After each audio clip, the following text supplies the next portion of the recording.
Are you looking for a training opportunity that's fun, interesting, and accessible? Even if you're just getting started and you're rocking the technician ticket, the Ohio ARES VHF Plus contest might just be for you.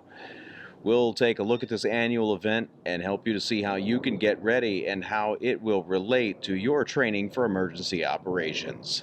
Stick around. Black one. The Ohio section of the American Radio Relay League, the ARRL, announced its first ever VHF Simplex contest in December of 2015. Wait, doesn't ARRL already have a VHF contest that takes place in January? Indeed it does. It takes place on the fourth weekend of January, but this is not a clone of the league's VHF contest. Conjured by the leadership of the Amateur Radio Emergency Service, ARES, in the Ohio section, the goal was not just to make random contacts for points, but to encourage operations that are consistent with emergency communications. Development of 6-meter capability, creating a map for showing the reach of your station on various bands, and other things that help you to see how you can work without all of the aids of repeaters and maybe even without commercial power. The exchange between stations doesn't require it, but it does encourage you to give information about your antenna systems, which helps you also to develop an understanding of how different antenna systems perform under various conditions. All of this serves a serious purpose, even though it's fun. It's preparation for emergency operation, which is exactly what the Amateur Radio Emergency Service is supposed to be about.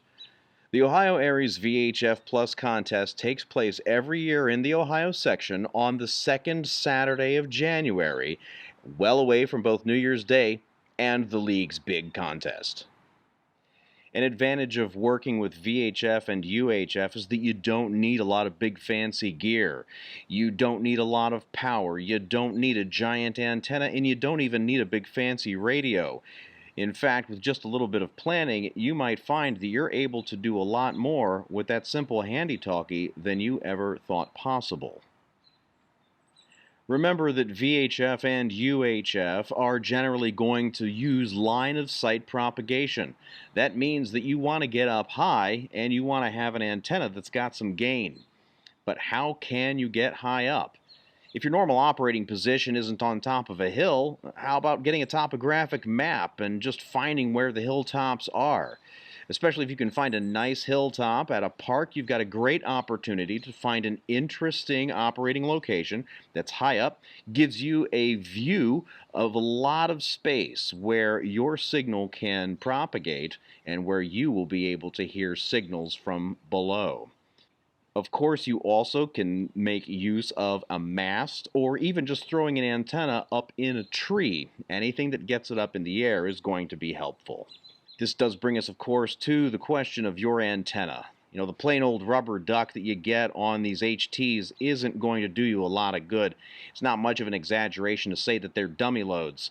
They are built for convenience, not for performance. Now, performance can be greatly improved by using a simple aftermarket antenna. Again, it doesn't have to be big, it doesn't have to be terribly expensive. For $15 to $40, you might find that you're able to get a big difference in performance.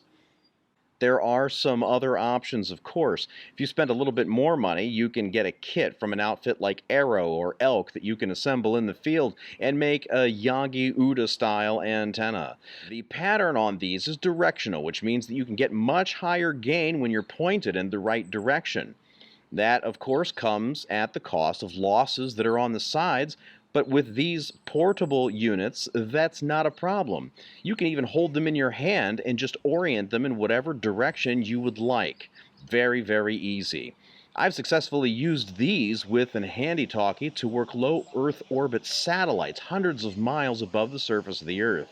Combine height with a directional high-gain antenna and you can get some impressive distance. One of the most amusing encounters that I've had while working in the field was when I was up on the observation deck of Perry's Victory and International Peace Memorial up at Put-in-Bay. And more than 300 feet above Lake Erie, it's nice and high, and with my Yagi antenna, I was having a great time making contacts dozens of miles away with no problem. While I was logging my work, a park ranger strolled up to me, looked at all of my gear, and said, "You know I have to ask what you're doing." I gave him a rundown, and we had a chuckle, and it was a good day. You might find that you also would like to try something like building an antenna. A simple J-pole antenna is a fun project. It's pretty easy, the parts are inexpensive, and it's something that you've probably got a lot of people in your ARES group or in your club who have done that already and can help you out. In fact, you might even want to make a pre-event where you can have people get together, build antennas, and get ready to use them for when the VHF Plus contest rolls around. There are several types of stations at work in the VHF Plus Simplex contests. These are fixed. That's a permanent station like you have at home. 2 is the Emergency Operations Center, generally as we define it for field day. 3 is portable. That's a station that you set up in the field. And then 4 is rover. That's like a portable station, but instead of just setting up at one location, they'll set up, operate a while, pack it up, go to another location, and start all over again. Making contacts is not complicated. Some recommended frequencies are published for the 6 meter, 2 meter, and 70 centimeter bands. Try going there and just listening for a while. Remember that you're not working with repeaters, so it's going to be a little bit different from what you're probably accustomed to, especially if you're working with a handheld. You're going to have to open up your squelch, you're going to have to listen carefully for signals, and they might not be as clear as you're accustomed to. It might take a few tries before you get it right. It's all right, just be patient. It's part of the process of learning how to operate in these conditions.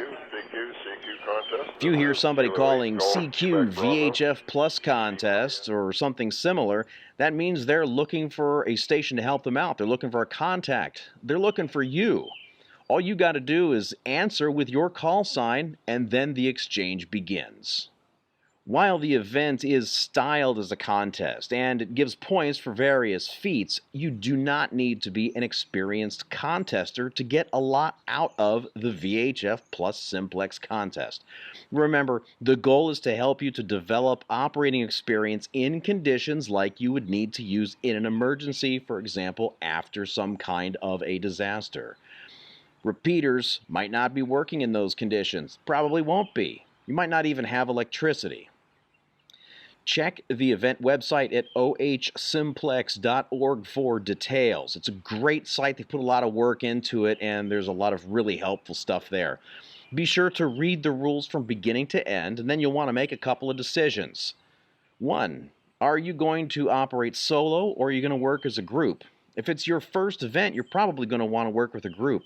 Even if you're in a group where it's everybody's first event, that's all right. You might find that a little bit of helping one another out can go a long way when it comes to your operation.